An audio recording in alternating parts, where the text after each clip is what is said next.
Dobar dan, želim. Dobar dan. Kako je bilo? Odlično. Moram reči, da smo imeli danes sejo izvršnega odbora stranke Desus, zelo konstruktivno razpravo in smo sprejeli naslednje 3 sklepe. Dovolite, da jih preberem, da bo bolj konsistentno. Prvi sklep.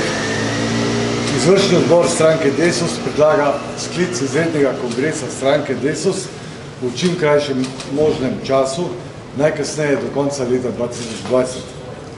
Na kongresu bo predsednica stranke Desus, dr. Aleksandra Pivec, ponudila glasovanje o zaupnici.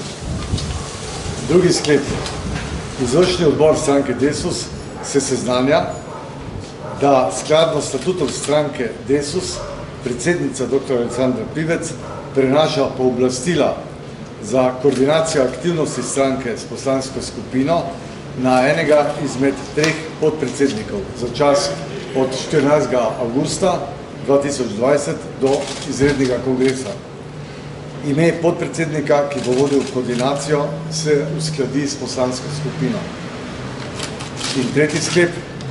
Izvršni odbor stranke Desus se je seznanil s pravnim mnenjem Inštituta za ustavno pravo glede morebitnega glasovanja o nezaupnici in razrešitvi predsednice stranke na svetu stranke. Izvršni odbor stranke Desus pridobljeno mnenje posreduje Komisiji za statutarna vprašanja in pritožbe in hkrati svet stranke poziva k zakonitemu ravnanju. Oba sklepa sta bila, prva 2 sklepa sta bila soglasno sprejeta, tretji sklep je bil sprejet z 10 glasovi za in 2 vzdržanima. V nadaljevanju bo svojo izjavo dala predsednica stranke, dr. Aleksandra Pivec, na nadaljnja vprašanja ne bo odgovoril. Hvala. Torej, spoštovani predstavniki medijev, glede na dogajanje zadnjih tednov ali mesecev v Desusu, smo danes seveda upravili to razpravo in predvsem v prihodnje na vseh prihodnjih organih stranke, zasedanjih organov stranke, pri sprejemanju njihovih odločitev pričakujemo seveda spoštovanje 3 pomembnih temeljnih vrednot. To je demokratičnosti.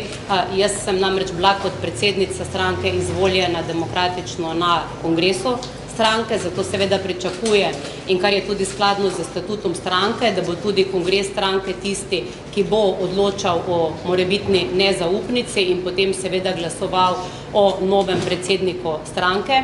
Pozivamo seveda k spoštovanju pravnih norm, ki jih nalaga statut stranke in po katerem glasovanje o nezaupnici ali pa razreševanje predsednika na svetu stranke ni mogoče in seveda pozivamo k spoštovanju dostojanstva vseh, ki smo v stranki in s tem seveda k temu, da se ti nesmiselni boji ali pa prerekanja znotraj stranke na demokratičnih procesih na izrednem kongresu seveda tudi spoštujejo oziroma v obdobju do kongresa in tudi na kongresu in potem, da je kongres tisti organ, ki bo seveda dal neko dokončno odločitev, hkrati pa seveda potem konsolidiral znova stranko, ker mislim, da si stranka to zasluži.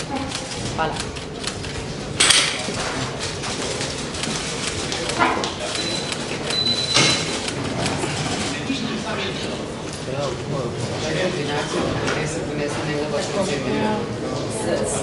Poslansko.